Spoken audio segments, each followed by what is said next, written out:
How much the box office is expected to decline, even with Star Wars. As expected, Star Wars: The Last Jedi is currently taking the box office by storm.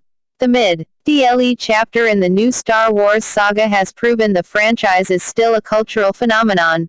While it didn't quite match The Force Awakens' return of the franchise, Rian Johnson's film still easily captured the best opening of the year and the second best opening of all time.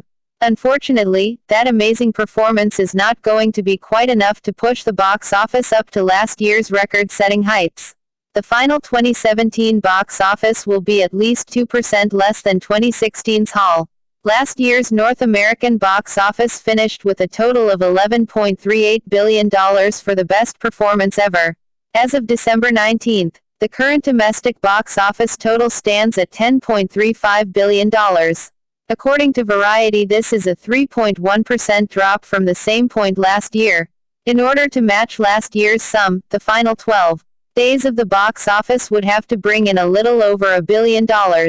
Star Wars: The Last Jedi will probably amass around $300 million more before the year is out, but unless Episode 9 has a secret release planned for Christmas Day, matching 2016 is extremely unlikely.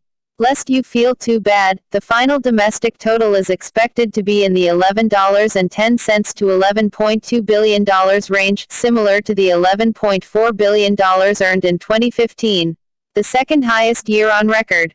Thus 2017 would join the two previous years as the only times the domestic box office crossed the $11 billion mark, so it's not all bad news. Star Wars: The Last Jedi won't be alone in beefing up the box office as the year closes. With people off work and school for the holidays, the final 12 days of the December are one of the biggest movie-going times of the year. Jumanji: Welcome to the Jungle has joined Star Wars in theaters, riding positive reviews for a nostalgic property and the star power of Dwayne Johnson and Kevin Hart. The Greatest Showman is also now in theaters, and Pitch Perfect 3 hits on Friday.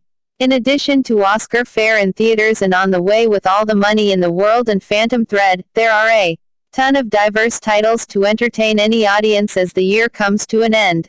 While the summer blockbuster season was somewhat lackluster this year, the first in over a decade not to hit $4 billion, bright spots have come in unexpected places.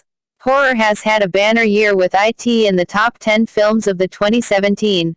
While theaters continue to adapt to a changing entertainment landscape, the blockbuster age of recent years has seen the domestic box office reach its greatest heights. This doesn't look to slow down next year either. Our 2018 release schedule highlights a year full of big franchises and big sequels, along with some interesting new high-concept stuff. Solo, a Star Wars story, Jurassic World, Fallen Kingdom, and 3 Marvel films, including Avengers: Infinity War, show that even though the box office is slightly down this year, Hollywood has no intention of it staying down for long. How much the box office is expected to decline, even with Star Wars. As expected, Star Wars: The Last Jedi is currently taking the box office by storm. The mid-DLE chapter in the new Star Wars saga has proven the franchise is still a cultural phenomenon. While it didn't quite match The Force Awakens' return of